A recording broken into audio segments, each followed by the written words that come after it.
The Radio Misfits Podcast Network. Hello, everyone, and welcome to Planted with Sara Pine. I'm Sara Pine, your host, and today's guest is editor-in-chief of Surfer Magazine, Jake Howard. He is a true veteran of surf journalism with over 25 years of experience writing about surfing, the ocean, and action sports, from his early days crafting Surfline reports and recording updates for 976 Surf to leading editorial roles at Surfer Magazine, Surfer's Journal, and World Surf League. Jake has been a trusted source in surf media for decades. I am so excited to talk with you, Jake. You have such a rich history in this, and I'm really excited to talk about the intersection of surfing and cannabis. So excuse my long-winded intro. I was excited to have you here, and welcome. Thank you. That's like quite a resume. Yeah, reflection time, right? Oh, I did all that. It just makes you realize how old you are, I think. Yeah, no, it's funny. But thank you. It's great to be here, and it's great to be chatting. I'm looking forward to talking to you. Yeah, just for the record, you are only my second mainstream media guest, because my first was Michael Steele before he was MSNBC's Michael Steele, and then he was just doing commentating. So it's you and Michael. I love it. Game on. He's good. I like watching him. He's a good guy. Yeah, he's hilarious. He's a hilarious dude. But enough about Michael. We love you, Michael. But first question I always like to ask all of my guests is, what was your first cannabis experience? My first, probably like a lot of people, was in high school, and I grew up in the Bay Area. I went to high school in Sonoma County, and I went to a private school purely because they had a water polo team, and for some reason I decided I wanted to play water polo in high school, like while everybody was playing football and basketball and baseball and stuff. And I was surfing. I grew up in Pacifica, like in my younger years, and started surfing. So when we moved up to Northern California, I was surfing. Anyway, sidebar, there was a senior retreat at the high school, and it was kind of a church thing, and we'd go and commune and whatever you do on those kinds of things. And it was out in Tamales Bay at a little cabin, like little complex. And the first night, we were all broken up into little groups, and the first night, somebody in my room or in our little cabin broke out their stash, and we're like, let's do it. Everybody's in bed. It's nighttime. Let's do it. So I think there were 3 of us in the cabin, and we had the bright idea of blowing the smoke out the vent in the bathroom, which went right out in front of the front door of the cabin. So that night, when the priests and nuns were doing their rounds around the thing, making sure everybody was sleeping tight, out in front of our cabin, it smelled a little funny. And so there's a knock on the door, and I think I was 17 or something. And it was like, oh my God, we're going to go to prison. This is it. Like, this is it. And they called my dad, and my dad had to come. He was in Santa Rosa, and it was probably about an hour drive out to the coast from there. And it took, oh God, I think he picked us up at like midnight, and he had to take the kid that brought the weed with him home too. And so we got in the car, and it was like the quietest. I can still like feel the like, oh my God, this is the scariest thing I've ever done in my life. And then that was my. And then I got suspended from school. But, Oh no! Whatever. Was it one of those things where you're like, after he drops my friend off, I'm going to hear about this? Oh, I'm gonna. Yeah, like it was. Yeah, it was like my dad. Like stern dad mode. Like, don't talk. Nobody talk. I don't want to talk to any of you. I just drove out here. The funniest thing about it was when we got busted. They had the bag of weed on the clipboard. This is like 1993, probably 93 or 94. And so, it's like just a crumpled up, like shitty sandwich bag of like probably crappy weed. And It's on a clipboard, and our religion teacher comes in, and she was like, I want to smell it. I've never smelled it. I want to. And the other teacher was like, no, you can't. This isn't the right time. Like, go. And they got in this like argument about like, it was just, we were sitting there like, oh my God, this is, yeah. So don't ever bring your weed on your high school retreat if you're doing. That's my lesson learned. You gotta wonder if after you left, if they were like curious about it and if they tried it, you know? Totally, like if they just kind of held on to it, you know? Yeah. Well, I mean, it was Northern California. Like, well, I'm sure. Well, we did eventually. Somebody found a joint in the art teacher's like desk drawer one day. So there was like, and it was like, I forget what his name is, but yeah, it was like, oh, Mr. So and so is like, he's hip, he's rad, you know. He knows what's going on. Well, I mean, like, Yeah, and you'd go to his class and he'd be like doing drawing and turn on music, you know, and you're like, yeah, yeah, yeah, and yeah, yeah, it's fine. And that time, right? It was. Especially like in the Bay Area, there was music, all the music that was going on, right? Like Green Day was coming up. There's the whole like East Bay punk scene that was totally. really big. And then you had the grunge stuff coming in, like Pearl Jam and Nirvana were all coming up, and um, Red Hot Chili Peppers. All that stuff was like new, you Mm-hmm. know, and it was really it kind of probably like fed the teen rebellion, Oh, you know, like. absolutely. I mean, that was the time. I mean, I graduated from high school in 91, and so it's like we were Yeah, all like that was like Riot Girl, like Lil totally. Fair Lollapalooza, all of that stuff. And All of it. that's when my husband was coming up in the music industry too, and like, you know, touring and everything. And I remember him saying that he had this fan who was like I think he was a policeman out of San Jose, and he would come to shows, and he would after the shows he would meet up with he'd go back to say hi to Jeff, and he'd be like, yeah, well, I busted some kids with weed this week, here, you want it?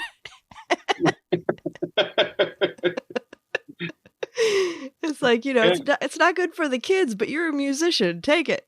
So yeah, yeah, yeah. We took it from the yeah.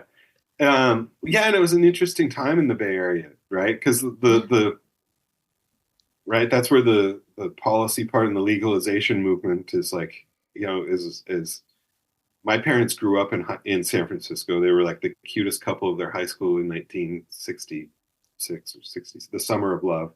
And they're still together, beautiful. Oh, that's And awesome. but they like missed the 60s kind of somehow. Like I think if you lived in San Francisco and you were invaded by like the hippies, it was different.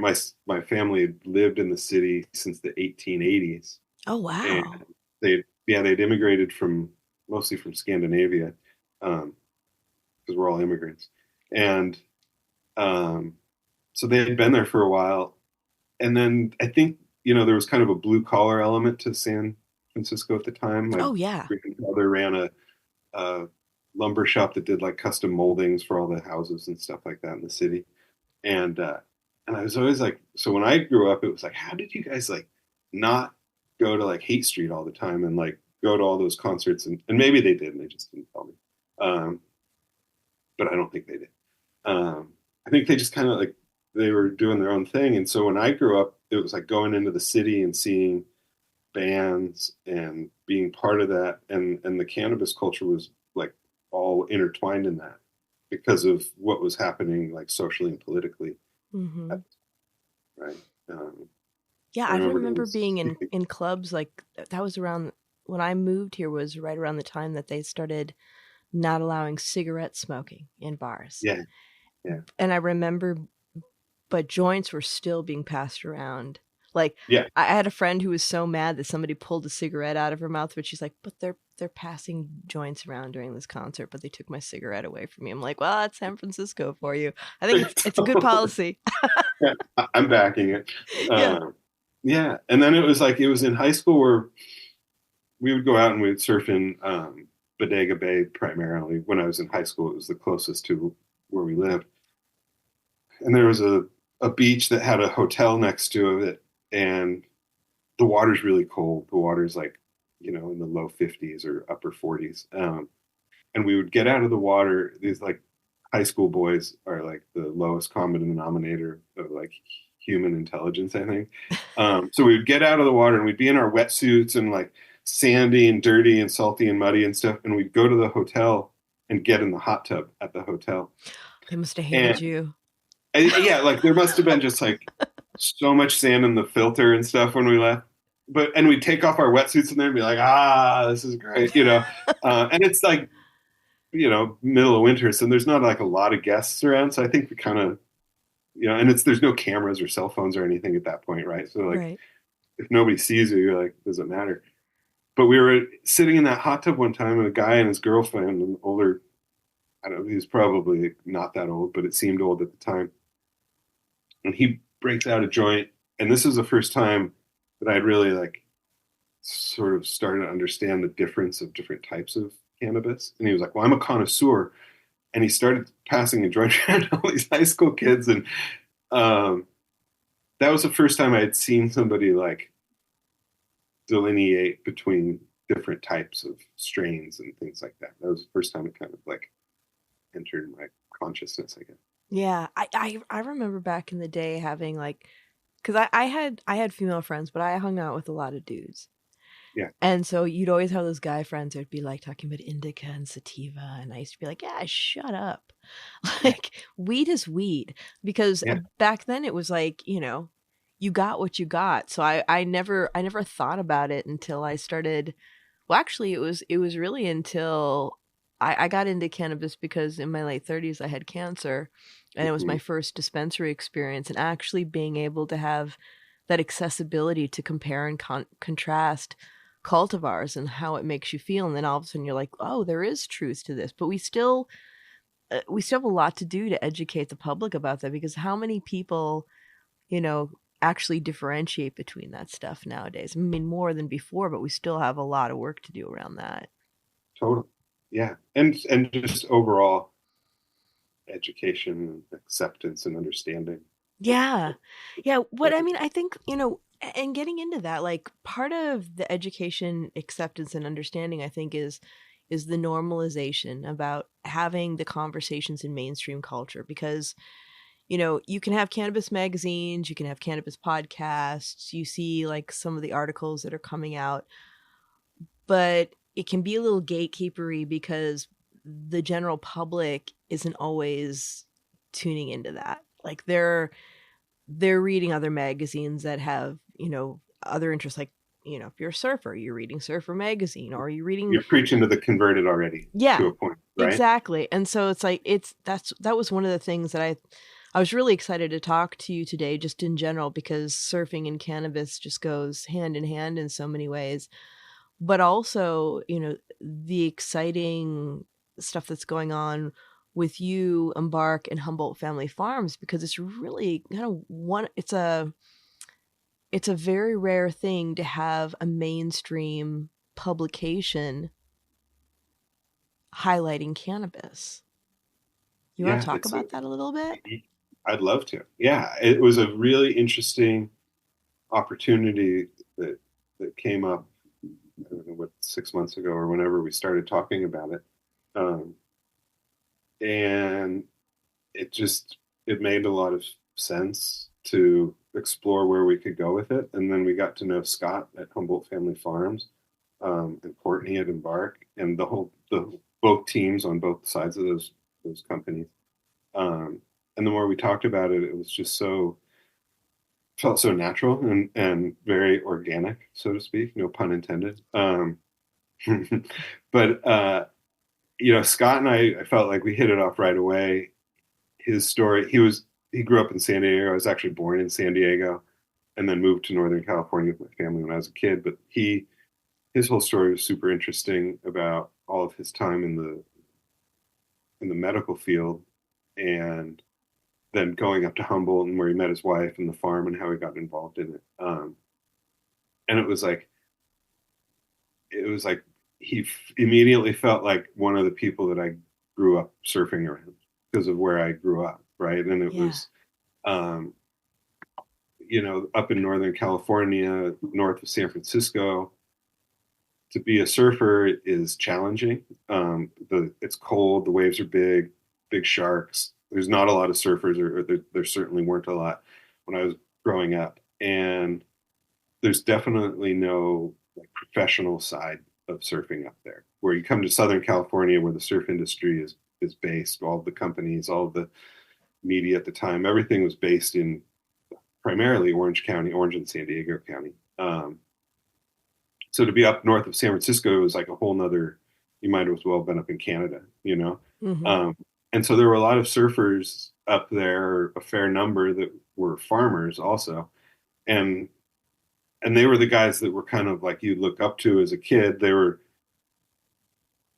surfing the bigger waves. They were kind of doing this like, whoa, these guys are kind of gnarly, right? And then they would like, whatever, in October or whatever, they'd just disappear for 4 or 5 months, you know, because they would offload their harvest and then go to Mexico or Bali or Indo and wherever it was. And that kind of like, that combined with my like sort of penchant for counterculture stuff because of the music and where I grew up, it was like the surfing was part of that. And there's a long history of surfing in cannabis. And I think that,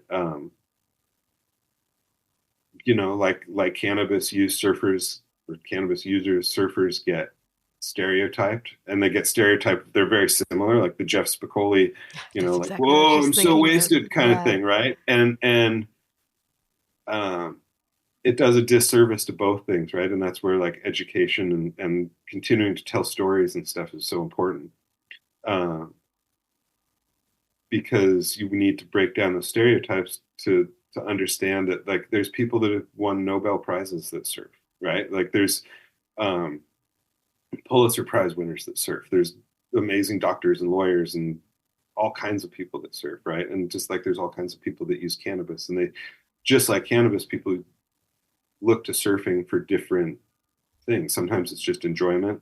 Sometimes it's a therapy, right? It can be for your mental health, it can be for your physical health.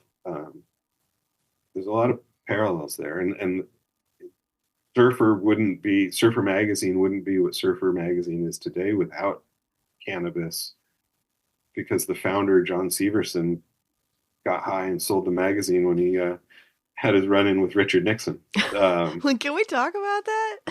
Yeah. So it's the, what years was Nixon in office? I forget. But it's early to mid 60s. Oh, early to mid 60s. Okay.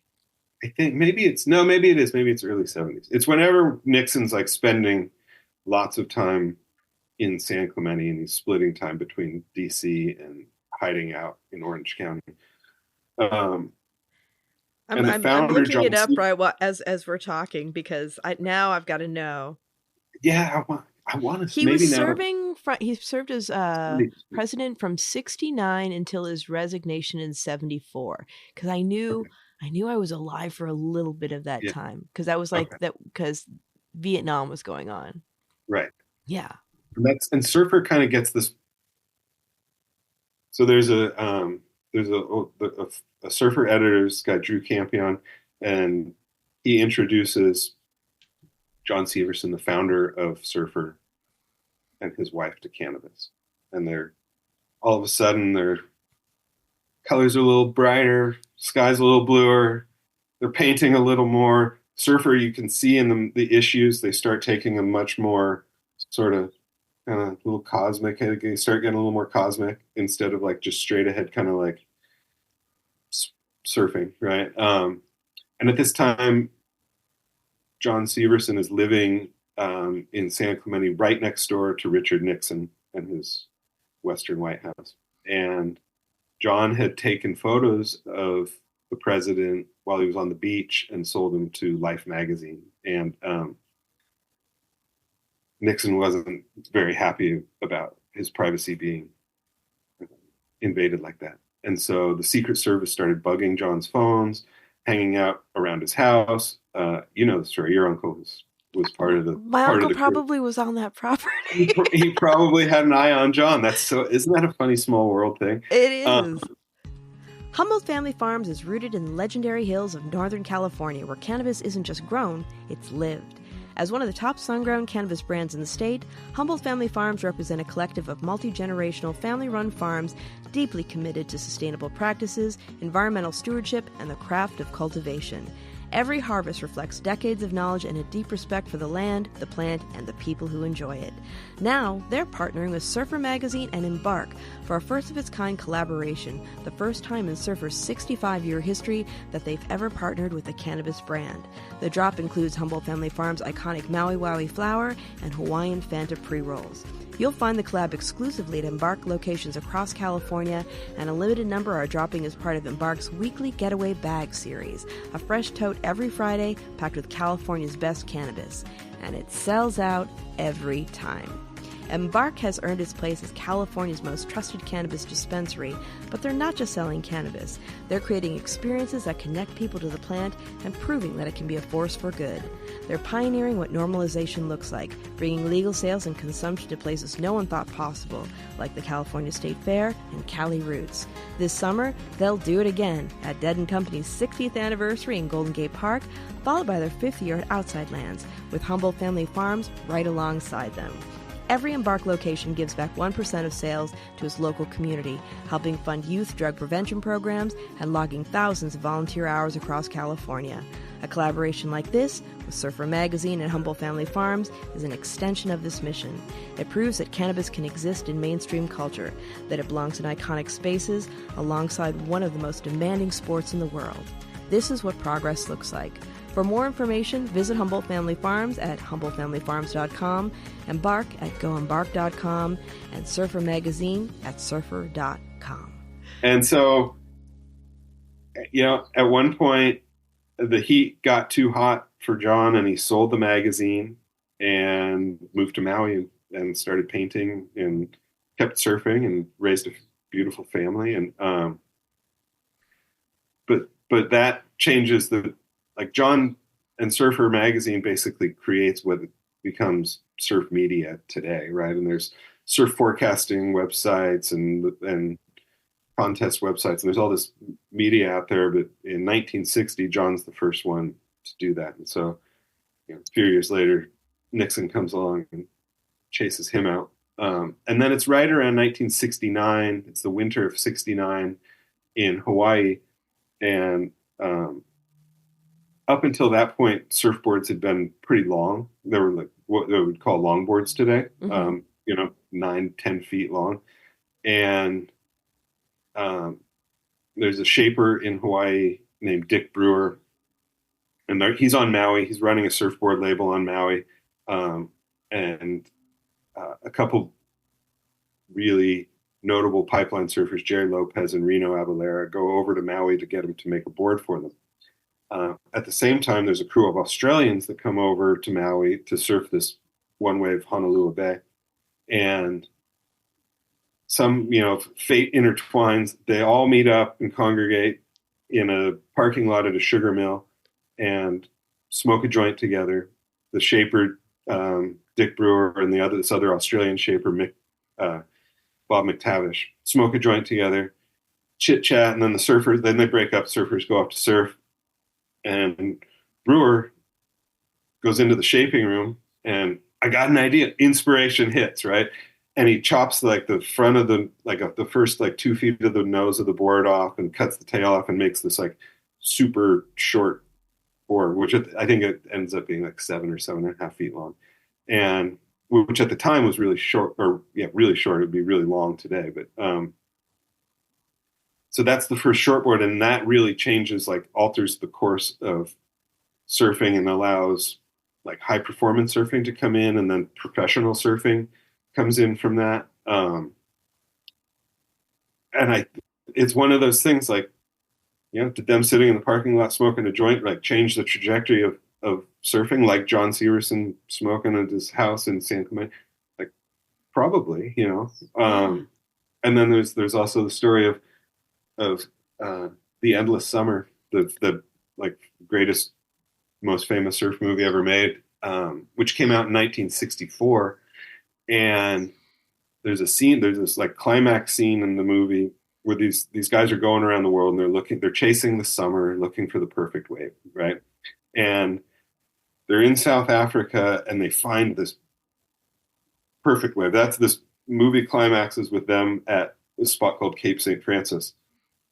Behind the scenes, one of the surfers, this guy Mike Hinson, he had been traveling with the stash and was kind of like the other everybody else on the crew. The filmmaker Bruce Brown and the other surfer Robert August were a little more straight than he was, and so it's like early in the morning, and Hinson goes down the beach to smoke a joint and sees these waves like peeling down the beach, just perfect waves peeling down the beach.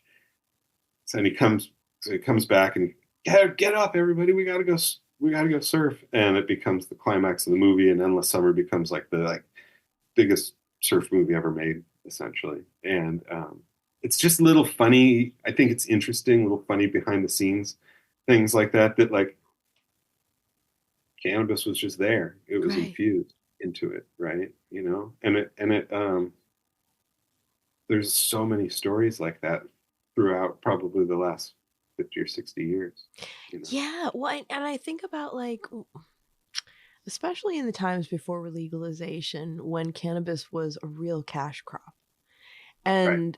and just the freedom and creativity that it allowed for people, like whether it was people who, after harvest were able to travel the world and surf, or in my community it was like artists being able to produce their art, like Right. they Yeah. cultivated, and then that created the income for them to be able to have their art business, do other things.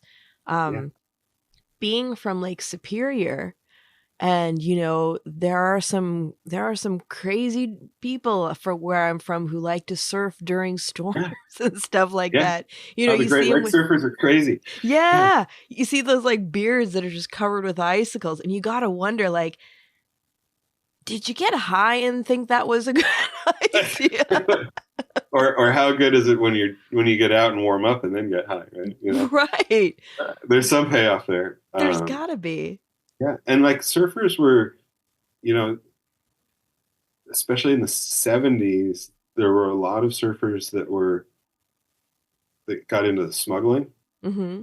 because of the sort of transient nature of chasing waves through Mexico, through Central America, through they'd be in Southeast Asia and come through Thailand and bring Thai sticks home, or um, one that I'm endlessly fascinated by is the Brotherhood of Eternal Love, which was uh, LSD. They made orange sunshine acid, and they were from Laguna Beach, but they would go to like Afghanistan and procure hash and put it in the panels of like their Volkswagen vans and drive their vans to Europe and then ship their vans to the US and Wow. you sell the hash and use the money from the hash to make more acid to give, like, it's a crazy story, right? But it was because surfers were always sort of like dirtbag travelers that were kind of on the fringe and kind of would understand how to, hitch a ride on a freighter from an island to island, or, um, you know, kind of cut corners and be in communities um, where you could kind of do that business, right? And Mm-hmm. so they became sort of. There's a great book called Tie Stick that is out there, and I think Kelly Slater is reportedly um, the greatest like surfer of all time. His owns the film rights to it, which is kind of interesting. But it's all about surfers and smuggling and how, especially from Thailand and Hawaii. From what I like talking to people, my understanding, Hawaii and the North Shore sort of becomes this like kind of marketplace for different people that are like every winter, all of the surfers from around the world congregate to go to the North Shore of Oahu. Mm-hmm. And they go to Surf Pipeline and Sunset Beach and Waimea and all these other spots that are there. And back in the day, it would also be kind of the only time that all of those people would be together in one place at one time. And so, the Californians would bring LSD or cannabis. The South Africans would bring hash or whatever they were like. the Australians would just come and drink beer whenever they do.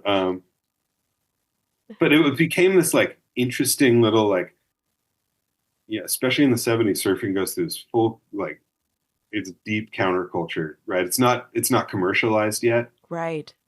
and it's very like, and it's not. There's no real industry about it, so people are figuring out ways to just keep staying at the beach. Whether that's like everybody's running little hustles and scams and trying to, if I can get $500, I can make it through the winter over here. Or I can get to Bali, and if I can get to Bali, then I can get here.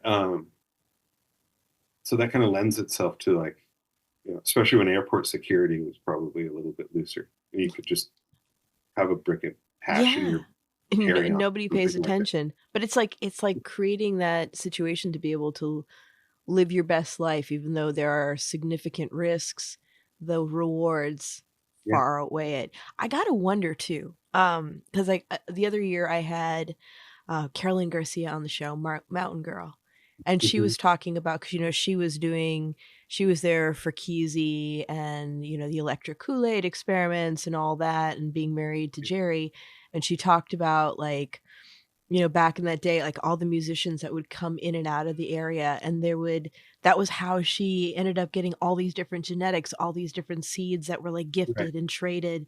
And I'm wondering if I'm imagining that there was some of that amongst the surfers as well. I'm sure a lot of that was happening like up in Humboldt, probably from Marin County up to up through Oregon, Yeah. right? So up through the whole Pac Northwest. But yeah, and it just it's all, yeah, like, because surfing, just like those early days of the Dead and stuff, it's very bohemian, right? And it's very nonconformist. And I'm gonna like, yeah, I'm gonna go do my own thing, and it's like so outside of the norm, you know. Um, and surfers, like, yeah, they're a lot like musicians, where they just kind of, they're doing their thing, and it's all very vibrational, right? That you're riding, surfing is riding energy waves, basically, right? Like the cause some, it's such a magic, crazy thing that the winds and the sun and the tide and the moons and all this create these waves, and then like when you catch the best wave of your life, like all of that has come together in this like one moment, where, and a lot like live music, where you see like a song, like, and a band is playing together, and they hit this like crescendo, and it's like it's that moment, and then it's gone, right? Like the wave is gone, that moment in music is gone, and there's so much connection there. Yeah, because it's the common thread is that flow state. Right. Yeah. And letting go, Yeah. and that yeah, it's interesting. And I really, as a kind of, it's interesting, like, I really enjoy music, but then I also, obviously, because I'm mainly a writer and an editor, read a lot. And when I was in high school, I got really into, or college, I got really into Jack Kerouac, Mm, and same. it was like, and the beat, the whole, Gary Snyder and Allen Ginsberg and all of that, and then like a little bit later, I kind of started getting into the Grateful Dead, and I realized, like, oh wait, like Neil Cassidy, it was like he's in On the Road, he's the on the road guy, Hmm. and now he's hanging out with, like, he's roommates with Bob Ware, right? Like, and that's weird, right? So that's a weird, like, one of the, we were talking about earlier, these like degrees of separation, right? And then you kind of like put all these pieces together, and somehow all these things kind of like, I don't know, weave together in a really interesting way. They do. I mean, I've been having a lot of conversations lately about just people, and at the risk of sounding like a total hippie, just like the vibrations that we have and how they attract us to one another. And you may not be doing the same thing, but there's something about it that correlates. Like there's, especially here in California, and I know there are lots of other places, but like in the Bay Area, just like people who were doing things like, writers, musicians, just all the different people Right. who were attracted to the counterculture that were bringing their own specific interests and skills and flavor to the scene that just added so much to that richness.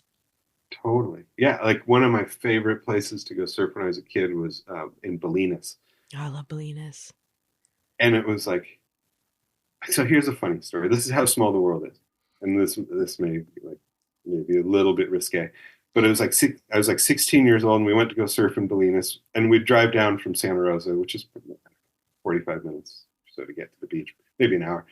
And we're sitting in the water. My friends and I are sitting in the water, and this is like we're just kind of like driving, so we're just starting to like understand that we can like our world is getting a little bit bigger. And so we're sitting in the water at Bolinas, and this woman comes riding down the like in the shore break down the thing on bareback on horseback with no top on. And Bolinas. It's like so Bolinas, and so. Right, it's like as a 16-year-old male, you're like, yeah, that's etched in the memory banks forever. Like, there's no way I'd like there's like topless woman on horseback in the water. I just for a 16-year-old boy. Oh my god, yeah, yeah. Like I mean, that was like there was no internet at the time. That was like as good as it got, you know. And so like just a couple years later, I was telling this story to a guy that I had recently met and become friends with, and he grew up in Marin, and I was telling him the story. He goes, "It's my friend's mom," and he knew who she was. And never in a million years would you ever feel like I finally got the ID on that person. You know, it's so funny. Like, what are the chances of that? That's it. Well, okay, so when a couple years ago we were up in Humboldt having dinner with a grower friend of ours at another cultivator's house who we were getting to know, and we'd realized that we had met before. I had met him when I was doing more media work for a dispensary that I was working for, where I was doing like IG lives, and I was like, oh, we've met.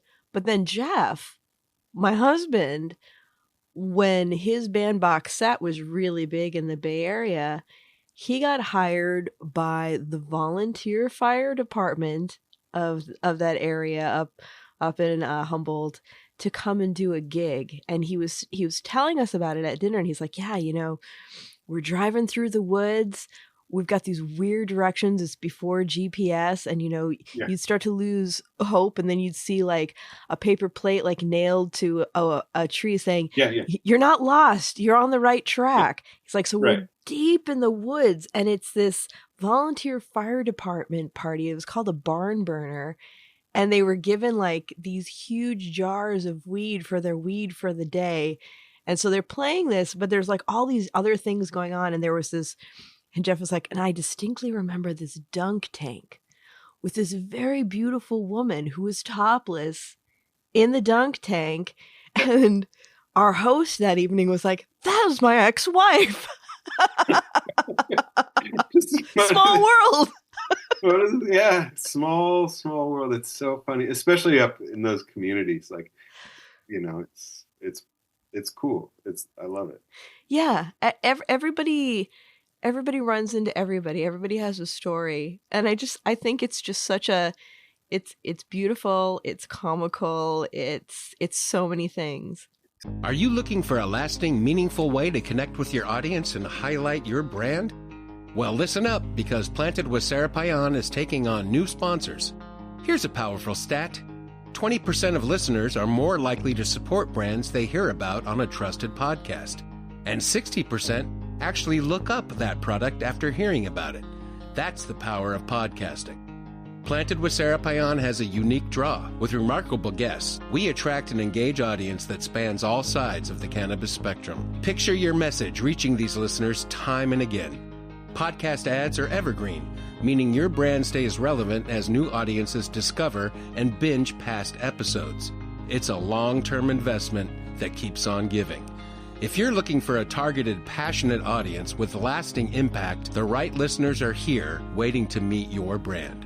Visit plantedwithsara.com to get a copy of our sponsorship deck today. Totally. Well, and it's special because when you start having conversations, you start making connections, right? And through your life experiences, this is like what makes you so good at what you do, and why I've been able to, I think, be successful at what I do is you take all of your life experiences and you're able to connect with people through that and go, oh yeah, I lived like I went to school in Massachusetts in college for a couple of years, and every time somebody's like, oh, I lived in Massachusetts, you can be like, oh, so did I, and that like creates a connection point, and then you can build, like with Scott from Humboldt Family Farms, when he was down here, we were talking about, like, of course, like total like music head nerd people, like we were talking about music, and um, we quickly discovered we were both into the band the Mother Hips, California, like Bay Area band. Yeah, and totally know those guys. Yep. yeah, they're and I had been seeing them since the same time Scott had been, like since the late '90s or whenever they started, right? And we realized, like, we've been to like shows together, like I probably like danced right next to you, you know what I mean? And it was and he was like, well, I lived in the same dorm as one of the guys, and then the guy who has the buddy whose mom was topless, he gave one of the guys, like, he's like, oh, I gave him his first pedal for his guitar, and it was like these funny little, like, it's a community thing, and so people start like having all these touch points, and it's special. Yeah, it is. It is really special, and I think like it's funny because it's like activities, music, cannabis, all bring people together. It's like they all create these events or these memories that we share, and there's something really beautiful about that. And that's like when I was talking to Scott and he was telling me about the exciting opportunity to be able to, I mean, Surfer Magazine is in its 65th year, and this is the first time that you're having that conversation about cannabis in the magazine, and I think that that's a really cool step towards normalization. Yeah. I think I know it's the first step in a surf magazine, or the first ad in a surf magazine. Yeah. And I, other people have kind of dabbled around the fringes of it, but I think this is the first like big step forward, that like not just a surf brand or a surf company, but a action sports company, like adventure sports or whatever you want to call it. Yeah. And when I look at the magazine and I'm flipping through and there's all these ads, it's like I'm so much happier that there's a cannabis ad in there than like a tequila ad. Mm-hmm. Forever there would be Pacifico ads or whatever, beer ads or something. I don't want to alienate Pacifico. No, it's what resonates for people. It's what people enjoy for sure. Yeah, but yeah, and it was interesting. Yeah, it's just an interesting. And I was, you kind of, you with what you do, you put stuff out in the universe, and you like, oh God, I hope people don't, like, who knows what's going to happen when we put this out there. It wasn't. I guess in the back of my head there's always the chance that there'd be backlash, right? And people they're surprisingly there's a large, surfing can be pretty conservative in a lot of ways. Mm-hmm. So I'm trying to articulate that without getting the hordes coming after me in Orange County, but you did that well. You did that well. Tiptoeing around that so I can go back to Huntington Beach someday, maybe. But I was kind of like, okay, and I was ready for whatever backlash. And every single person that I've talked to about it is not only accepting of it, but really enthusiastic about it. And like, oh, it's beyond time.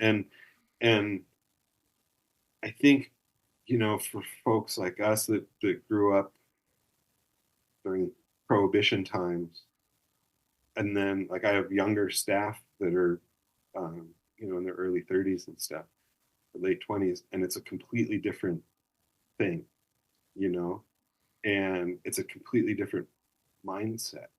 And that really kind of put it at ease. It's like, okay, people are getting, like, I have a 17-year-old daughter. She goes to the local high school here, and one of her teachers, we went to back to school night. My wife and I went to back to school night, and one of her teachers is gay, and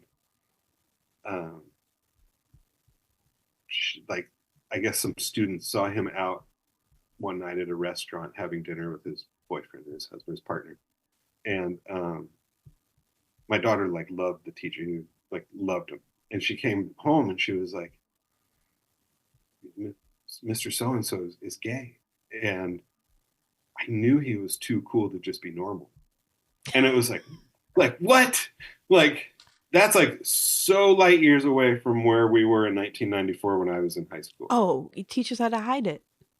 Completely, yeah. Right? Like, you would never have survived.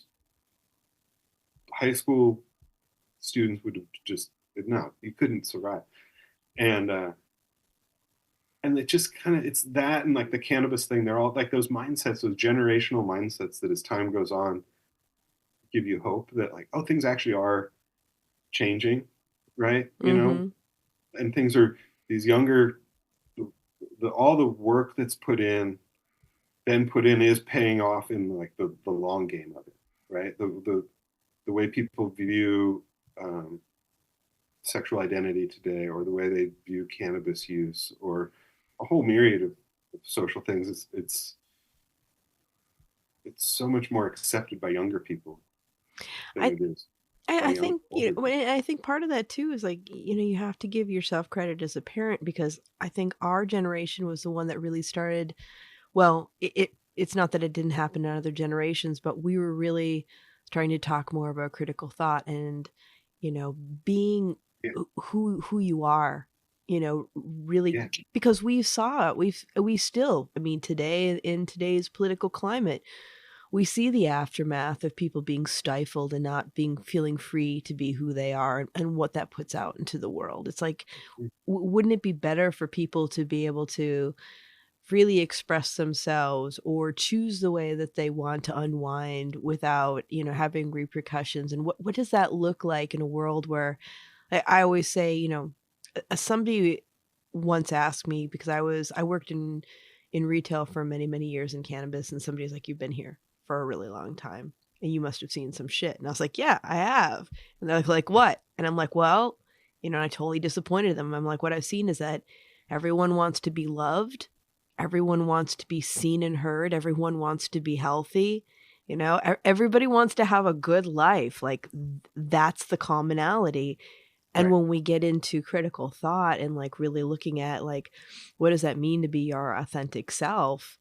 I mean, as long as you're not hurting anybody, what that means is happiness. Like, let's have that conversation. Find your joy, right? Yeah. It's the Bob wears always, chase your bliss. Yeah.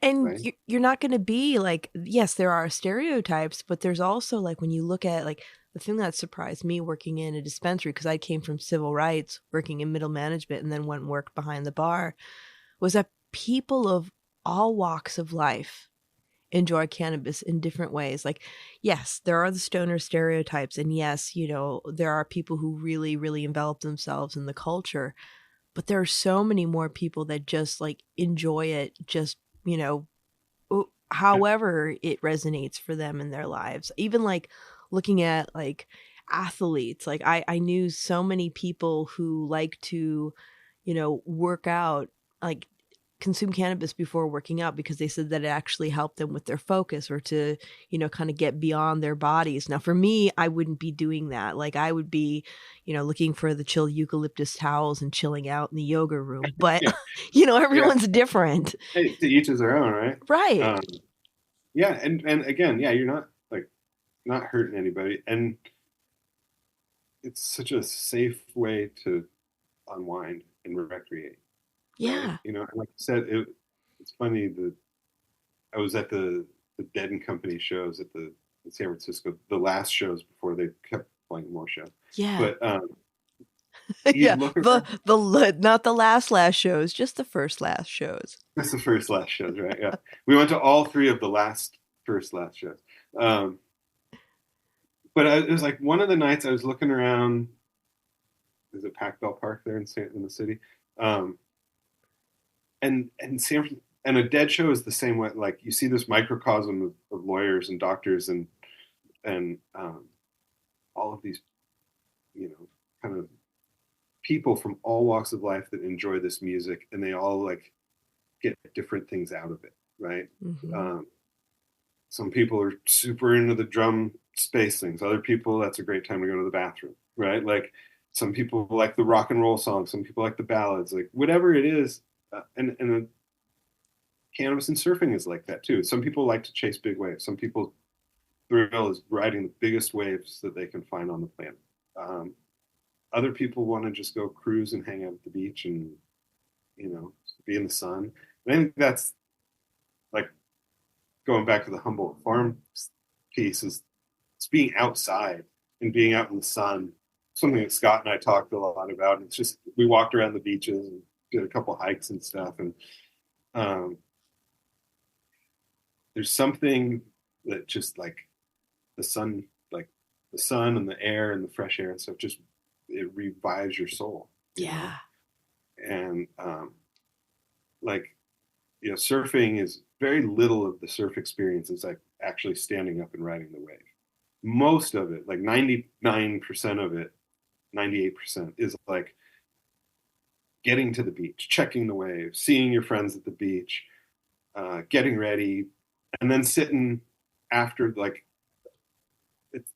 it's one of those things that allows you to slow yourself down to a point today. And that's, I think, more than ever, like live music allows you, sitting and enjoying cannabis with a friend or something. It's a moment to sort of like, oh, in a hectic world that doesn't ever stop, and it gets like faster and faster every day, it seems like, and we're more connected every day. Those kinds of things allow you to kind of like put the phone down and just kind of you need those moments more. That grounding, because we are so connected to everything and everyone, but we also, in that, we risk losing that grounding and being in touch with ourselves because we're so like out of our own heads and bodies with that. Yeah, like listening to your voice, right? Your inner voice. People will ask me, like a lot of times people say, "Well, I'm not a very good writer." Oh, you're a good writer. How are you such a good writer? And it's like I'm not a good writer. I'm like I had to take British literature twice in college and stumbled through grammar and couldn't tell you what a dangling participle is. But it's for me, it's the ability to listen to my voice, and it's like talking to yourself, and you hear it, and if you can tune your ear to it, it's the same thing with like songwriting, probably, right? And everybody has different process, but if you open yourself up to it and if you give yourself the space to like let it in and then capture it, right? Like I'll just keep hammering my nerdy Grateful Dead knowledge, but like Bob Ware would like wake up in the middle of the night and he'd have a notebook next to his bed and write down, like something would come to him in a dream, right? Mm-hmm. And those things, they like writing like anytime you're sitting and writing something, there's like this alchemy to it. Like you don't know where it comes from. It's just kind of like, and music is like, music's a language like that too. If you understand how all the music theory works and how you can fit notes and melodies and rhythms together, it's just tapping into that. And I think sometimes like the cannabis will it's going back to take that those flow inhibitions state. away and cannot let it in.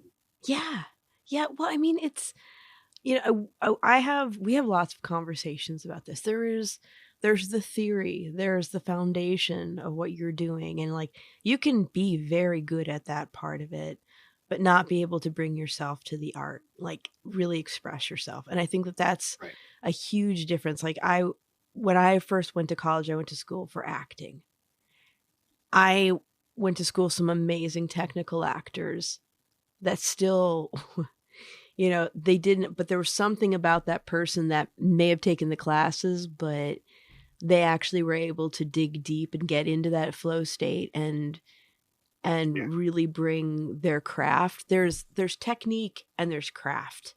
And those are two really different things. Like, and Oh, sometimes you get somebody who can combine both and they're like just crazy, crazy, like talented. But I think the things that have like the most value are not necessarily the best writers or the best technical musicians, but the people who bring themselves and their heart and they're able to tell the stories yeah, that resonate for people. That's what touches souls, hearts, and minds. yeah, totally, 100%. Yeah, and it's not, like one of my favorite writers is John Steinbeck, and I look Mm. at how he writes, and it's pretty dead ahead, right? It's it's um, he very rarely uses words that are like more than three syllables, right? He keeps everything pretty like it's not about the like flowery language. It's about the emotion and capturing. Or we had um, Brian Wilson from the Beach Boys who passed away yesterday. Yeah. Uh, and some of the memorial things that I've been reading about him is they didn't like people. He was a musician, but he was able to capture emotion. He was more of like able to capture and build emotion into this than just write like a chart for notes, right? And that was his like genius, and his gift was turning music into emotion, and that's the power of art, Yeah. right? And surfing is like, I think it's a bit of a performative art. It's this dance between you and this wave, and it's spontaneous, and just like you know jazz or any improvisational art form, right? You're doing it on the fly without a safety net, and what gets created is what gets created, and it's kind of fleeting, but you have to open yourself up to how to ride a wave, but the wave dictates how you ride it, if that makes sense. Yeah. Communing with the moment. Yeah, yeah, Yeah. and opening yourself up to that, right? Yeah. And not trying to like impose structure on, like in surfing.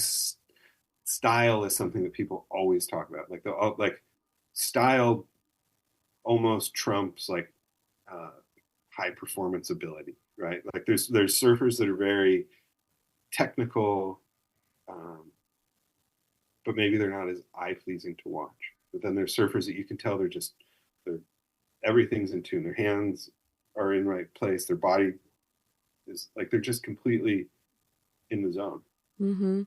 Well, and it's you can get like your head can get in the way, like with anything, even with writing. Like if I think too totally much about what I'm writing instead of telling myself this isn't written in stone, you're getting out the words. You can go back later, but stay in this state and just produce and see just what get it out happens. while you kind of can. Yeah, or you'll There's lose it. I was just listening to the audiobook of Michael Campbell from Tom Petty. Michael Campbell, he's a guitar player for Tom Petty, his new book. Um, and he talks about meeting Bob, or an encounter with Bob Dylan. And he was like, yeah, we wrote this song and it's got four, we got the verse, the chorus, we got four verses, and we're good. And Dylan told him, he goes, well, if they're coming, write 20 verses.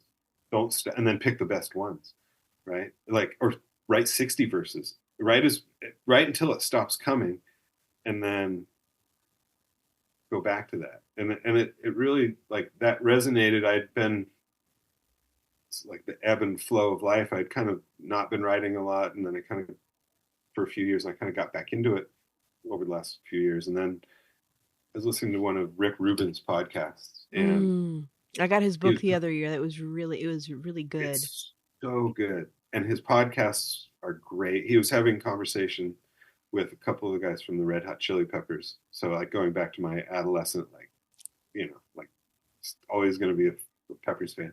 Um, but but Rick talks about like find something. This was really like kind of like a transformative moment for me. Is listening to this. Is find something you want to do, or find whatever your calling is, whatever it is.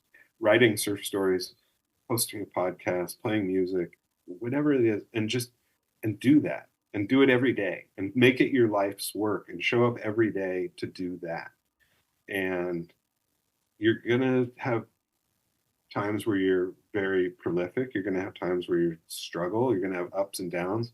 But if you do it every day and that becomes your life's work, there's value and there's meaning in that. And everything else kind of like starts to figure itself out as you do that. And it was like, this was, Surfer had stopped publishing in 2020 during the pandemic. And then a new company acquired it, and we turned the lights back on in 2020, probably late 2023. And it was like, that's when I was listening to the Rick Rubin's podcast. And it was like, just, I don't know where we're going to go with this, but like, just do it. Right. And just show up every day, like doing podcasts, like just one podcast, and then do the next one, and then do the next one. And then it becomes like, oh, look at all these like cool people I've talked to. Right. Like I've gone from Michael Steele to Mountain Girl. Like that's awesome, you know? And it seems like, it seems mundane sometimes, or it's like one step, but then when you go back and look at it, it becomes something. Yeah. You kind of get blown away by the body of work. I mean, for me, the podcast was what kept me sane over the pandemic, because there were days where I didn't want to do anything because it just felt like the sky was falling. Everything was happening. Yeah. But being able to get online or in person with somebody and have a good conversation, it was like, it wasn't about the big picture. It was about being in the moment and creating, and then looking back and seeing, wow, there's a lot of stuff going on here, but also just like trusting the process, because you can't look at like, there will be people who will like what you do and there will be people who don't get it. I mean, just going back to Brian Wilson, like last night we sat up and we listened to Pet Sounds. And I listened to it this morning. Oh, did you? Oh, see? Yeah. See? And we were talking about the fact that when it came out, it actually wasn't a success. I mean, it was, all these musicians were like, holy shit, not only did he do it again, but he took it to such a level, but like the general public, with the exception of a few of the hits that were on it, did not get it because they were so used to the poppy sound. I was thinking about that this morning when I was listening to it. It's still like, it's a complicated thing to listen to and understand the genius that's behind it. Oh yeah. It takes work. It does. It takes work to access it, right? Yeah. I mean, some of that stuff, I mean, when you're like, you know, you're listening to the strings and everything, and it's like, this is something a symphony should be playing. You know, and at that time, like when we were talking about like the radio, there wasn't a lot of room for that music. Even now, like for people to actually sit and listen to that, you have to be passionate and dialed into the performer, or be a performer yourself, I think, in some ways, to truly like sit and be able to be in the moment with it and appreciate it. Or hey, or some good weed. That will do it every time. That'll help, right? Yeah. Well, and I think it's like, you know, like betting on yourself. That was where I got to. I'd been kind of like, I'd gone through a couple, by the time the pandemic ended, by like 2023, I'd been gone through a couple layoffs, and, you know, you sort of start feeling a round peg in a square hole, and you're like, you're a little bit older, and like, what am I going to do? Mm-hmm. Right. And that's when the Surfer opportunity came up, and it was like, I know I can do this, right? Like I know for the last, I think my first surf story was published in 1998. So for the last 25 plus years, I know I've been able to like at least make a buck writing something about surfing, right? Yeah. And I'm just going to bet on myself. And that's what I do, right? Like that, like don't complicate it and be like, I'd taken a job as like doing digital marketing for a surf brand and trying to like fit into like a career path kind of like, because media is tough, right? Like when I started doing this, like I started with Surfer. This is my second lap around the block. I started with them in 2000 and worked there until 2008 when my daughter was born. And making a surf magazine was like absolutely the funnest thing you could ever do. Like photos come in from around the world. You get to interview like your heroes. I mean, and you're doing it on a monthly cycle, right? Like I remember one of our editors when he bought the first iPhone. He was the first person I knew. So like, there wasn't really social media at the time. There was emails and stuff, but it wasn't like we were like on this like 24-hour obsessive like. You check your DM. Like, how many ways are there for people to get a hold of you now? Like, I it's just like know. shut your office and like walk out, right? Yeah. Um, and then probably in the line of work you do and what I do is like people reach out all the time, right? So you're never really like, okay, I worked from 9 to 5 today and now I'm done. It's like Sunday afternoon, somebody has a good story idea and you're like, sure, let's talk about it. But media had gotten challenging, right? So as the magazines died and social media came in and kind of killed magazines, it became harder and harder to make a living doing like writing about surfing because there's just less opportunities. So by early 2020s, it was kind of like, oh, all right, I guess we've kind of like we've done it, and everybody goes through a career change at some point, right? Absolutely. And I guess this is my time to do that. That was kind of I've come to that like I've been looking for work for about 9 or 10 months, and doing like some freelance writing, but it's like with a daughter in high school, freelance surf writing is definitely not going to pay for college. That's not how you afford a 4-year university. That's the reality. Yeah. So yeah, it's kind of like, I guess, like, I don't know, UPS, substitute English teacher, like I have to figure out something. And then the surfer opportunity came back when they started turning the lights back on. And that was kind of the same time I listened to that Rick Rubin podcast. And it was like, just bet on yourself, bet on what you can do. Right. And don't believe that some corporation or job title or giant organization is going to make your life better, because it's about chasing what's like in your heart and who you are. And it takes a long time took a long time for me to like sort of find that like self-belief, that you can do that. Well, it makes sense because, this world, I mean, I think one of the things, getting sick in my 30s was not fun, but there was also like a gift that came out of that, because we're raised to believe that there's this laundry list of things that we're supposed to do, that we're supposed to check these boxes, and then we're going to have a good life, we're going to be well respected, everything's going to take care of itself, like, and then if you all of a work sudden, hard and you get an education, you're gonna like, this is what you got to do. Right? do all the stuff and everything will be fine. And all of a sudden you're like, wait a minute, some of this stuff resonates for me, but the rest of this stuff just might make me fucking miserable. Right. Yeah. Yeah. Like, and when you realize like, you realize like, as you go through the process, there's a lot of the stuff you don't need. It's baggage. Right. And the more you can like strip that away, the, happier you'll be. Right. Like some of the most unhappy people I know are some of the wealthiest people I know. Right. Yeah. And there's this like, yeah, always nice to have a little cash in the bank and make sure you're comfortable and pay your bills. No denying that. But like, to a point, right? We're chasing a paycheck for, just to have money or for some material gain, and I see it a lot growing up in where I grew up and now living in Orange County, where it's a bit more materialistic. I'd taken, when my daughter was in like, I think first grade, I'd taken a job as a copywriter at a company, and I was commuting from my house up to Irvine, which is probably, well, it depends on traffic. It could be a half hour, it could be an hour. And I lasted like 6 months, and it was like I would get to the office and I'd just like sit in the car and be like, oh, this is, like, I don't want to do this. And like, and I had this, again, like I'd listened to a podcast, and I forget what it was, but it was the only thing in this life that we don't always have prioritized things the right way. The only thing in this life that's finite is time. Right. Right. You can get anything else. right? You can go get more weed if you want, right? There's plenty of weed out there. You can go get a new car if you want. You can go get new clothes. All this stuff you can replace, but time is the only thing that we don't get back.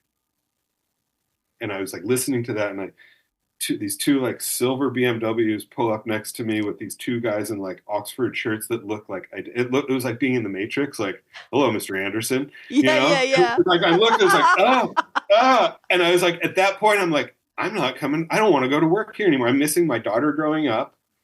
I'm not like going to the surfing anymore. I'm not healthy. I'm not eating. I'm living in like, I'm working in a food desert where everybody just goes and gets whatever, Jimmy John's or something for lunch. And I can't live like this. So shortly after, I got a freelance opportunity to go to Hawaii for 6 weeks and cover all the surfing in Hawaii, because I'd still been kind of freelancing on the side. And so I had like 2 weeks vacation time. So I cleaned out my desk and I took 2 weeks vacation time, and I just went to Hawaii and never came back. Good for you. See, that's the stuff. Like when you have those moments where you're like, is this living or is this existing? Totally. And now my daughter's about to graduate, or she's going to be a senior next year. And I've been able to be with her for her whole life. I haven't been away to like do some dumb copywriting job, like writing catalog copy or sitting in, like we'd have meetings to get ready for meetings, and as like a rational human, you're like, what are we doing? This is so dumb. You guys just come here to do this? Like, this is so dumb. And it's so meaningless, And it's so perpetuated even still. It doesn't equate to happiness. I had that myself. I worked for Arthur Andersen, and I'll always say this pre-Enron. I worked for Arthur Andersen, and it's the only job that once I just couldn't take it anymore. And on a Sunday night, I went in and, dropped off my laptop, my credit cards, my cell phone, and this will totally age me, my pager. Yeah. And I put my resignation letter on my boss's desk, and I took off for Maine for 2 weeks the next day, because I was just like, I'm out. Just over it. And the funny thing, not sad, funny, is that when I got the job, my parents were thrilled. They're like, oh, you got a job with a Big Four accounting firm. We're so proud of you. Da da da da da. And then you're sitting there and you're like, I'm miserable and everyone in this building is miserable. This episode is brought to you by Fat Nugs Magazine, a global perspective of cannabis and stoner culture as a bridge to the rest of the world. Right now, you can join Fat Nugs Magazine, Beard Bros Farms, Freedom Grow, and Jailed for Weed in the upcoming Prisoners Edition and help spotlight current and past cannabis prisoners and their stories, because no one should be in jail for a plant. Find Fat Nugs Magazine's beautiful print copies at your local dispensary, fatnugsmag.com, and on socials. Cannabis culture welcomes us all. And they're all miserable. Everybody's like, and they just kind of shuffle around the building. Just kind of, I have a friend who just got a new job, and I'm having to like counsel him, because he's like, every day it's like, I hate this. Like, I hate this. And it's super corporate, right? Like, and you realize, like, I think that's really one of the like silver linings of the pandemic, was that it really shifted how people view their time and their work time, and how much they're willing to put into their work. Like my friend who took this job, he was like, I'll do 3 days a week in the office, but no more than that, right? Like, I'll do Tuesday through Thursday, but I'm not coming in Monday and Friday. And that would have been in 2019, that would have been unheard of. Oh, right? totally. It would have been even a thing, No. And I'm weird. I've worked from home ever since I walked out of that office in Irvine, So working from home for me was very normal. But for a lot of people, it really changed. And it really like shifted how they view their time, how they view their life. There were a lot of people that time to finally like take a breath and connect to something. Yeah. I mean, and that goes into other things. It's like when we start to, I think, really question what we're doing with our lives and create structure or remove structure that serves us better, where we have Yeah. happiness, we have more time with our families, more time to not be rushing from moment to moment, maybe to be able to cook a meal with our families, or even, getting over the stigma of cannabis and like at the end of the day, kicking back and having a puff and reading a favorite book or listening to some music. It's like it really shows just how we need to have critical thought to push the conversation forward about what's healthy, what's life-giving, what brings us joy, and what are the constructs that don't serve us. If they don't serve us, what do they serve? Right. Totally. And that once people start thinking like that, I think that's why we're in kind of the country's in the situation it is a large part lack of critical thinking, right? And being That's able to totally figure being out, discouraged. right? Yeah, it's being don't think for yourself, right? And people that think, free thinkers have always been the dangerous people, right? Yeah. And today, and the things that are facing our world today, whether it's the environment or social justice issues or cannabis stigma, oppressing poor surfers. Not that one, but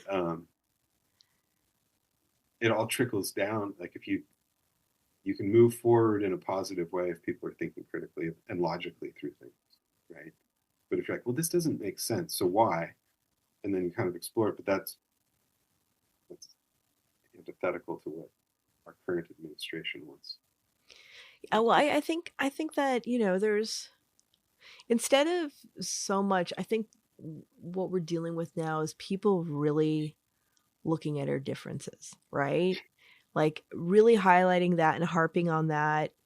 And we're alienating one another instead of finding our commonalities. And then maybe some of the things we Right. don't agree on, we can actually have constructive conversations about. Like even over the pandemic, like I think with like the way social media is and everything, and people can just like spout out whatever vitriol they have and then sit back and see what happens. It's like, and I caught myself doing that a couple times during the pandemic, and I was like, "Who am I? Like, stop this! Like, think about it. Your words are sacred. You can't take them back. So why not approach it in a way that's more welcoming?" Right. Well, and that's what that was something that we wanted to do with Surfer too. Was surfing can be kind of closed off, right? It's not the most welcoming thing to outsiders. If you're trying to learn and you get in the way of experienced local surfers, they yell at you, and They don't want you messing up their waves. Yeah, they don't want you in their way. They don't want you around, and so it's very hard. Like, well, then how am I supposed to learn if I can't be out here? It's like when you're trying to apply for a job and they're like, well, you need more experience. Well, how do I get more experience if you want to give me a job? Yeah, you can't exactly with surfing. You can't exactly fake it till you make it on the waves in front of everybody. But there's ways. There's other spots you can go to. There's ways to like do it. But surfing can be kind of not that welcoming in certain aspects. And I think it got me a lot when I started this job. Even some of the people with the company that owns Surfer were like, God, yeah, surfers are kind of dicks, and they were just not having good experiences. And it's like, I know they are kind of dicks. So let's change like how we use language, right? And this is like with whether it's with cannabis or we're talking about surfing or whatever or immigration, whatever we're talking about. Think of the language, and you said it so we're like, our words matter, our words are sacred. And if you take time to think about how those words are used and the impact that they have, maybe there's a different way to articulate that. Yeah. Right? And like an example that I pointed to is that a lot of the surf industry, the business of surfing, is a bit of it is at a low point. It's kind of a cyclical thing, kind of comes and goes depending on what mainstream trends are doing, things like that. But there was a lot of private equity money that came into surfing and kind of bought up the like big surf brands, and kind of it's all concocted. And so a lot of people say surf industry is dead. That's like you'll hear that all the time. And it's like, well, dead doesn't make you want to be part of it. It assumes that it's like it's over. and it's not ever coming back. And it's like, but it will come back. And it's at a bit of a point where it's more of a rebirth, right? Or a resurrection, or it's so let's use that language to talk about it, because that's some kind of brings hope, or some sort of like, I would like to be part of this like movement, right? Cannabis is a lot like that. Oh, absolutely. I mean, The language that you use is critically important to getting the messages across in the right way, and sort of communicating things so they're positive, right? yeah. And not negative or scary, and environmental, like we do the environmental stuff we cover. It's very easy to be doom and gloom, right? There's plastic pollutions and climate change, and there's all this stuff. But people also need to feel like that these fights are winnable, and you need to report on the wins as much as you do the challenges, right? And I thought forever this. I'll bounce this one off you. Thought forever if news outlets, CNN, whoever, spent 50% of their time covering positive stories, and then 50% of their time covering something else, like what would things be like, right? But we have this. It'd be a different place. The world would be a different place. Like, hey, some firefighters got a cat out of a tree today and helped a little old lady across the street, and you're like, hell yeah! Like, I want to see more of that, you know? Yeah, well, I mean that's a very good point to bring up, because the 24-hour news cycle has really changed the way the world is and how we relate to one another. I remember, like, back in the day, I dated a guy who was a news producer for a television station here, and I was talking to him about he had been in the news, working in the news for years, and I remember telling him that one of the things that I understood with the impact of that was, for years I didn't have a TV, didn't have cable. I would watch like movies, that was it. But during 9/11, I was actually stuck in Milwaukee, because I was flying out of Milwaukee. I was visiting my family in Michigan. I was on the second leg of my flight flying back home to San Francisco, and we got turned around because everything happened while we were on the runway. And for the first time in years, I had access to a television, like, at all times of the day, because we were in a hotel room, and it was like that news cycle, and just the terror and all the things that it brought up for me, especially as somebody who has a father from Iran. It's like you have Middle Eastern family, you're just like, holy shit. But I was asking him about that, how he felt about how the media handled that. And he said, that was when I started to question whether I even wanted to do the news anymore, because it wasn't just reporting, it was sensationalizing, and it was causing great anguish for people. We were adding to the problems rather than supporting the public. And it made me question whether I wanted to do that or not. And we see that. He said that from that point on, it just got worse and worse and worse in the media, and he wasn't sure how to check it. I don't know if I mean, look at what just happened in LA over the weekend. And as somebody that lives an hour away from Los Angeles, and has my wife's brother lives in Venice, and I have family and friends throughout the whole area, LA is a massive place, right? And the lack of perspective, these riots and protests that were going on were in a very specific area, right around the Federal Building, downtown LA. And it's like a square mile, right? Yeah. And it's you see it on TV, and it looks massive, right? Like, oh my God, protesters throwing rocks at cop cars and tear gas and whatever, reporters getting shot with rubber bullets and stuff. But like, pull back out a little bit, and Los Angeles is bigger than most of the states. The population of Los Angeles is bigger than most of the states in our country, right? There's only a handful that are bigger. And so, like, have that perspective, right? That, like, this is happening, and it's a few hundred people, few thousand people, whatever, doing this, and engaged in all this stuff. But there's people at the beach surfing today, and there's people in the park walking with their families, and there's people going to work, and there's people that doesn't even affect. But if you looked at the way that LA was portrayed, it was like hell broke loose, right? Like LA is burning and it's all burning, right? But LA is massive. It's a Right. massive place. There's millions and millions of people there. And I had this conversation. My brother lives in New Zealand, and he was visiting, and his wife is from Chile, and they were visiting, and we were up in LA, and they were like, God, there's homelessness over here. There's all this, there's this and that, and everybody deserves a home, and I was like, yeah, but Los Angeles is bigger than like the population of like New Zealand, bigger than your whole country. So the Yeah. problems they're harder to solve, right? It's not like you have a few thousand people in a small town. You have millions and millions of people across, hundreds of square miles, Right. whatever the size is. And so, but then when through the TV lens, through the media lens, like that's all that's happening, right? Yeah. That's everything that's happening in LA. It is right there. But even that, like what they were showing was a microcosm of what was happening in that square mile, because there were also lots of peaceful protesters, and I saw like Mexican folk dancers coming out like in their full costumes, like trying to humanize a lot of the Yeah. stuff that was going on, and they're willfully ignoring that and not telling the full story, which I think as journalists is a huge disservice, and really it does not shine positively on their craft and skill as individuals. No, and the same thing with like the Mexican flags that were being waved, and there's so much criticism of like, oh, you're going to be waving a Mexican flag here. It's like LA has the largest population of Mexican people outside of Mexico City, Right. right?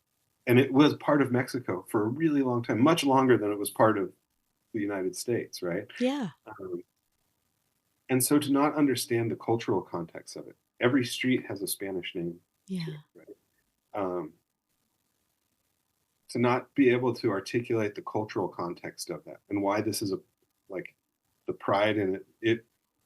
They wouldn't have had those conversations if people were flying a Israeli flag, probably, right? But well, I mean, you think about like the fact that in our country and other countries find it an anomaly that we all reflect on our heritage, our cultural heritage. Like if you go to Europe and you tell somebody you're of, like when I was in Barcelona and I was talking about my family, the Finnish side of my family, yeah, people are like, well, that's cool, but you're American, like you're from the United yeah. States. That's a funny thing in America, right? Mm-hmm. Is that we identify with our ancestors, right? And then like my family's been in California since the 1890s. So like, at what point can I just be like, I'm a Californian? Yeah. Right. I grew up in California.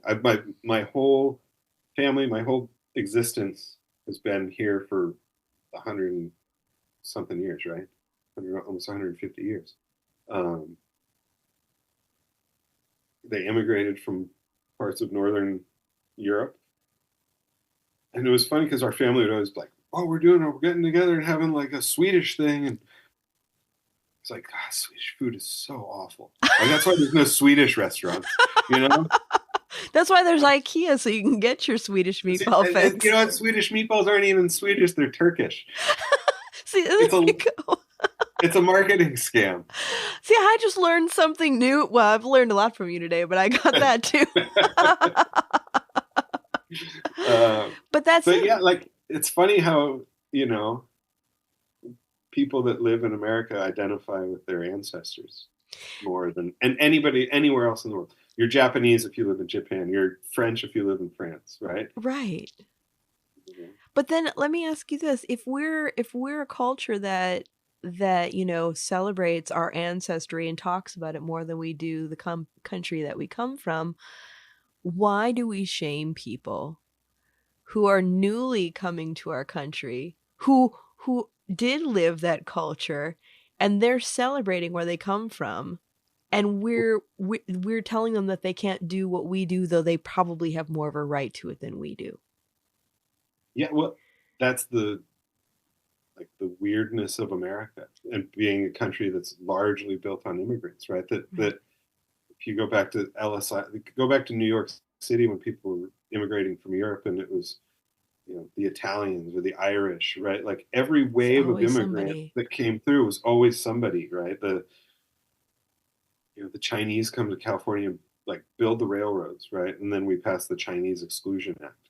Like, what's that all about? Right. Like they built the railroads and they like died building the railroads in some of the gnarliest conditions ever with some of the crappiest tools and no safety standards, right? Like Right. just go down in this basket with some dynamite and like blow a hole in the whatever. Like America's really, it probably is it's woven into the like DNA of our country and being, I don't know, like being a conquering country because Being a young when, country?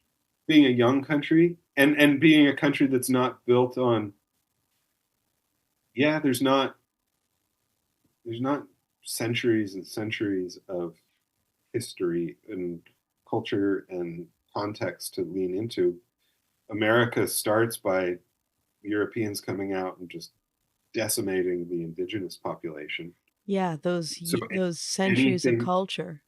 right? So anything that was here is basically eradicated, right? It's a policy of eradication and annihilation. Their culture is stamped out, and then and almost that like starts this like it starts to how we are today, and we don't learn as a um, society. We don't. I was last night. In the evenings, I'll try and sit out on the back porch for half hour, an hour, and play guitar for a while. And I'm playing a Woody Guthrie song. I was playing the Deportee song. I was playing Crash Over Los Gatos, and I'm not sure when the song was written, but it could have been written like yesterday. Like it's maybe an 80-year-old song, folk song that Woody Guthrie wrote, and it's about deporting immigrants, right? And they have no name and all this stuff. And you read the lyrics, you go through it, and you're like, holy shit, this is like happening right now. Yeah. And we haven't learned, we haven't changed, we haven't done nothing has evolved. No, the only thing that's changed is that the people who are being punished for being new has changed, and the people who used to be punished didn't learn the lesson of what it felt like to go through that, because that generation is gone, and so it's the new generation, and then they perpetuate these myths and stereotypes, and it's gotta stop. Yeah, and it goes back to how we started this. We got to find those common ground. Common ground. We all like tacos. Tacos are phenomenal. Yeah. Like we all like talking. We all like food. We all like to be safe. We all, most of us like music. And when someone says that they don't like music, I'm like, wait, it's like saying you don't like to breathe. Okay. Well, it's like one of those weird ones, like people like, well, I don't really drink water. You ever hear like people say, and they're like, I don't really like water. And you're like, what do you like? You die without it. What's going on there? Like, yeah, like I just drink soda or whatever.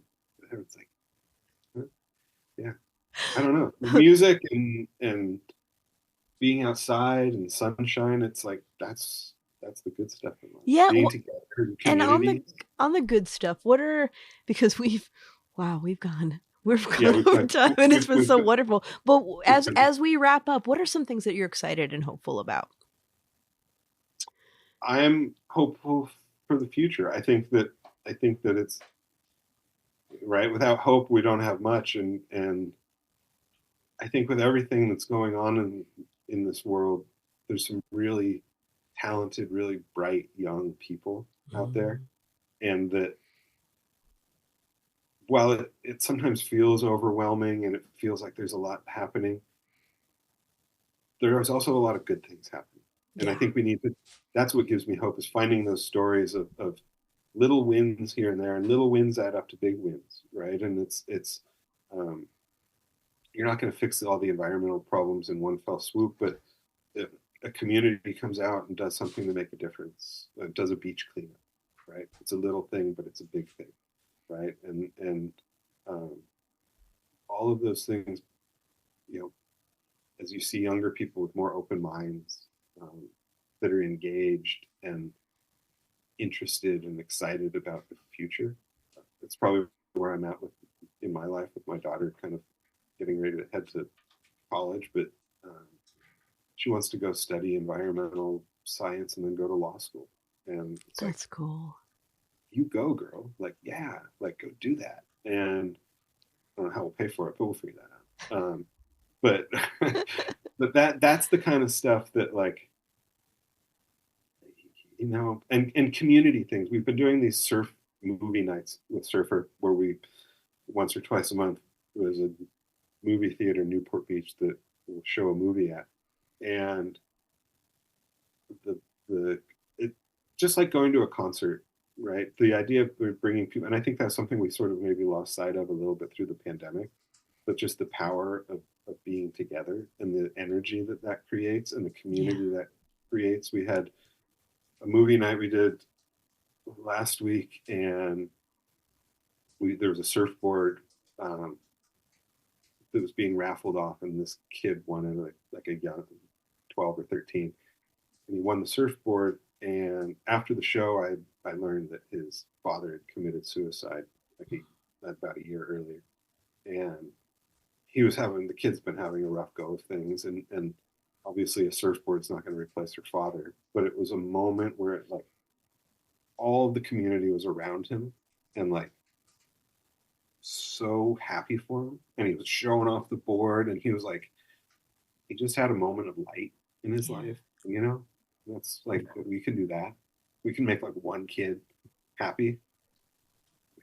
Yeah, that's it. I mean, I think that's in this time, one of the most important things is, what can we do to bring joy to people that are close to us, like in our communities, in our circle, or even just being out and about, somebody that you don't even know. Like, how can you bring a bright spot to somebody else's day? Yeah. And that's great you say that, because I was with Surfer, it's like, oh, we're just writing about surfing.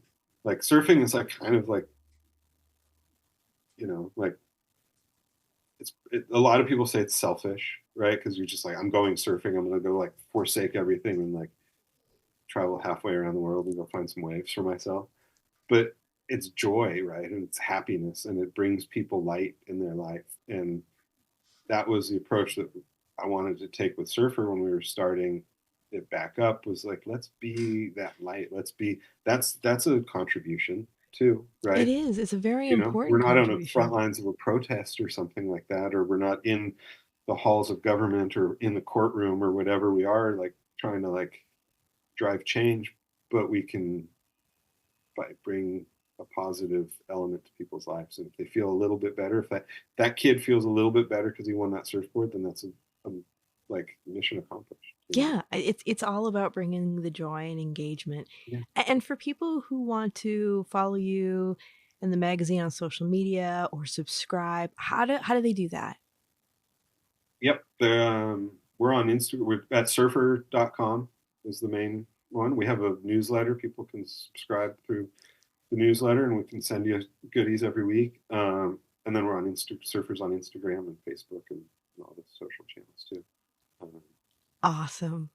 Yeah. Jake, thanks for joining me today. I've had so much fun talking with you, and I'm looking forward to our future conversations. We've got a lot of fun stuff to dig into, and I'm just so excited that, you know, that this intersection of surfing and cannabis, we're starting to have more conversations, engaging people. And, you know, even if somebody doesn't partake, I think it's part of the normalization and just creating that interest in that spark of, you know, thinking beyond our own narrow lenses is just an important thing. So thank you for being here. And I'm really looking forward to having you back on the show.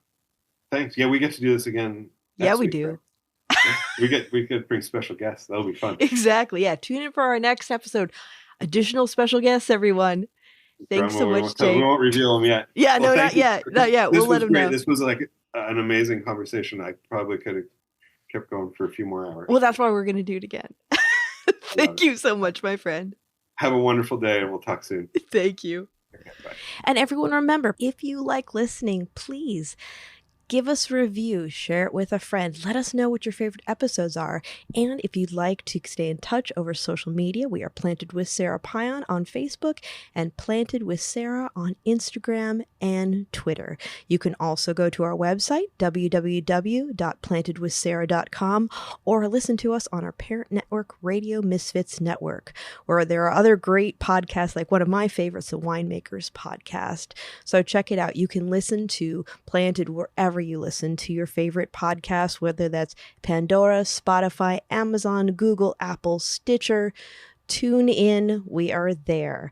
So join us. And until next time, stay curious, stay safe, and remember, it's a wild world out there. Be good to one another. Until next time, take care.